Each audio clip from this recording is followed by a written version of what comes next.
Putin Bad News.While Moscow claims to have taken Bakhmut, Kiev plans to encircle Russian forces there. President Volodymyr Zelensky of Ukraine has dismissed claims by his Russian counterpart, Vladimir Putin, that Russia has captured the city of Bakhmut after 9 months of the bloodiest fighting in Europe in decades.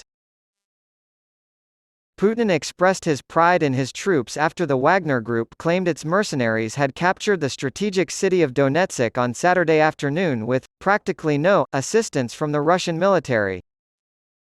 Mr. Zelensky, speaking from the G7 summit in Hiroshima, insisted that Bakhmut has not been captured by Moscow, despite claims by U.S. Vice President Joe Biden that 100,000 Russian troops had died there in recent months.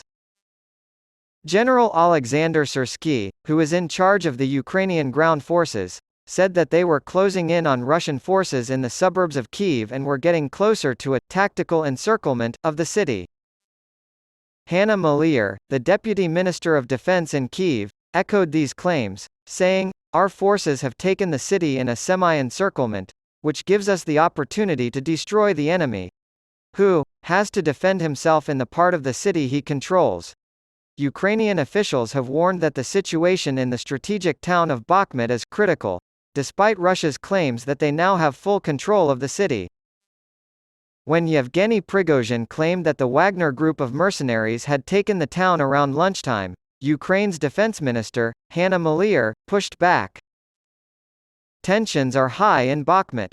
She made the statement via the Telegram app, "The situation is critical. At this time, our defenders have taken control of a number of private sector and public industrial and infrastructure facilities in the area." Dnipro, a city in southeastern Ukraine, was reportedly attacked by Russian aircraft in the middle of the night. Dnipropetrovsk region Governor Serhiy Lysyk, for whom Dnipro serves as the administrative center, claimed on Telegram that the region withstood the attack, labeling Russian forces terrorists. "The defense forces allowed us to survive the assault. The specifics are still to be determined." More than 90 minutes of air raid alerts were heard in Dnipro, according to the RBC Ukraine news agency. At 2:54 a.m., according to the Kyiv Independent, there were reports of explosions in Dnipro. It was unclear whether the explosions were caused by air defense systems destroying targets or by Russian missiles or drones. On Sunday, during the G7 summit in Japan, Ukrainian official Volodymyr Zelensky compared the atomic bombing of Hiroshima to the destruction of Bakhmut. Mr. Zelensky told reporters after laying flowers at the cenotaph to victims of the 1945 atrocity, "I'll tell you openly, photographs of ruined Hiroshima absolutely remind me of Bakhmut and other similar settlements. All the buildings are destroyed, and there is no sign of life." Brazilian President Luiz Inácio Lula da Silva claimed that a meeting with Ukrainian President Volodymyr Zelensky at the G7 summit's fringe events in Japan had been cancelled due to Zelensky's tardiness. "At 3:15 today, I came here for a bilateral interview with Ukraine. We waited and got word that he was late," Mr. Lula was quoted as saying by Reuters. Mr. Zelensky, he continued, did not show up. Obviously, he had other commitments and was unable to attend. Zelensky had previously downplayed the significance of his lack of a meeting with Lula.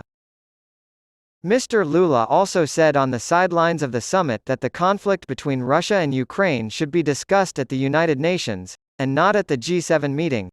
My colleague Arpan Rai reports that during their meeting in Hiroshima on the eve of the G7 summit, Indian Prime Minister Narendra Modi assured Ukrainian President Volodymyr Zelensky that he would do whatever is possible to find a solution to bring an end to the continuing war in the face of Russia's full-scale invasion. "We've been talking on the phone for the past year and a half, but now, finally, we get to meet in person. The conflict in Ukraine has global implications."